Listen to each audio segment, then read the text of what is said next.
Don't look now, but there are voters in this country who will have 2024 presidential ballots in their hands this week. And with such precious few days left before the election, it is crunch time to communicate with and sway Americans who are, as of today, undecided.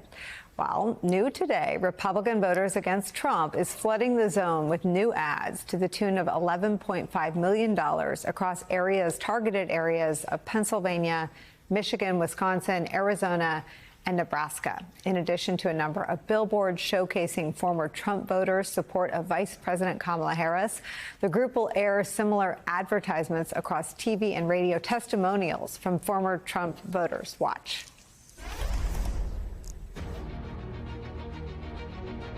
I'm a two-time Trump voter. In 2024, I cannot support Donald Trump. Trump is 100% responsible for January 6th. His treatment of women is just disgusting. Trump called servicemen suckers and losers. If Trump has a second term, it will be much worse than the first. Kamala Harris is a prosecutor. He's a convicted felon. In 2024, I will be proudly voting for Kamala Harris. Republican Accountability PAC is responsible for the content of this advertising.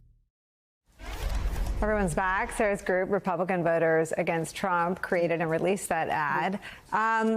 Sarah, talk to me. I know from talking to you now for years that it's the permission structure stupid, right? It's the economy stupid.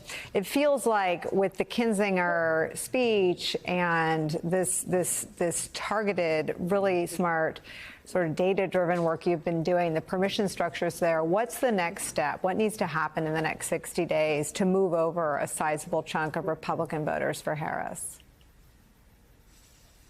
Well, look, it's not just about moving Republican voters over to vote for Harris, although obviously that's a big part of it. We want to reach right-leaning independents, soft GOP voters, and like you said, build that permission structure.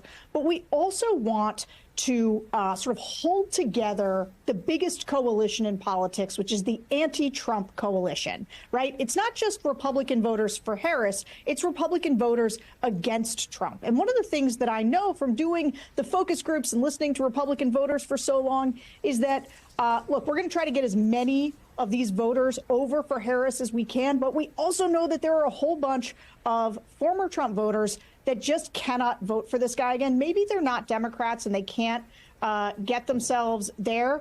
But if they simply leave the line blank, that too is good. All right. We are chasing both net votes, meaning taking one from Trump and giving it to Harris, but also just subtracting from Trump. This is an election that is going to be decided on the thinnest of margins. I mean, obviously, everybody's going to hope for a blue wave that crushes Trump and sort of eliminates Trumpism once and for all. But much more likely, it is going to be fighting for absolutely every vote and every inch.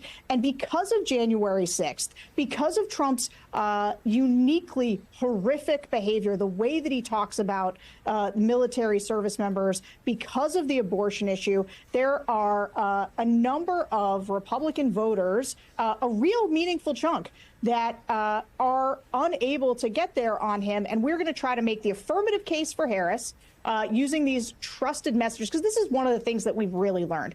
Voters are low trust now, right? They don't trust anybody. The one group that they do trust, people like them, right? And so we've tried to build this new tribe, right? This tribe of people who identify as Republicans and even identify as people who have voted for Trump, but who are willing to vote for Harris because Trump is so uniquely disqualified from being president again. And so that helps hold that anti-Trump coalition together and push people to vote for Harris, but also just take their votes away from Trump.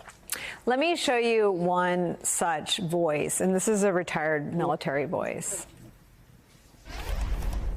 Hello, my name is Chris. I'm a retired soldier. I voted for Donald Trump in 2016. At the end of the day, once the election is over, I'm going to have to look at myself in the mirror, and I want to be able to feel good about myself and know that I did the right thing. There's just no way that I can support a man like Donald Trump, who mocked, disrespected, and denigrated every serviceman that has ever served this nation by calling them a sucker and a loser. I refuse to be a part of that.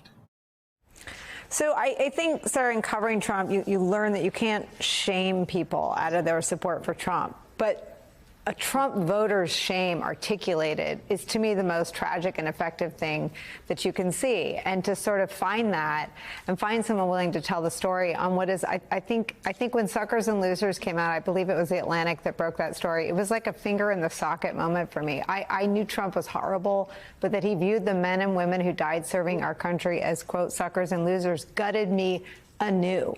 How potent is that argument from someone who describes himself as a former soldier?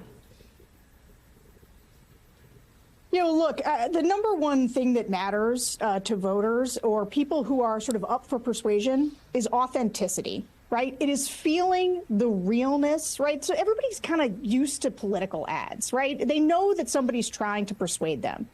A voter like this isn't so much trying to persuade them as they are trying to speak about their own anguish, their own choices. They're telling a story about something that affected them deeply. And that has the impact of moving other people because they're not being sold a bill of goods. This person's not out for themselves. They're talking about a reason why somebody who was a committed Republican, someone who even voted for Trump, why they can't do it again. And I'll tell you, sometimes the ads that we have that are the most persuasive, the ones that people resonate with Republicans the most, are the ones where the person is saying, look, I've never voted for a Democrat before in my life. I'm not a Democrat. I wouldn't, under different circumstances, I might not vote for a Democrat, but I'm voting for Kamala Harris this time because Donald Trump is so uniquely terrible. That is the thing that really moves these voters. And there were a lot of these kinds of voters in the states that matter: Pennsylvania, Michigan, Wisconsin, Nebraska, too, Arizona. That's where we're airing these ads. That's where we're pushing these stories out, because that's where, if you can move 3 to 5% of the vote, that's the critical margin of victory.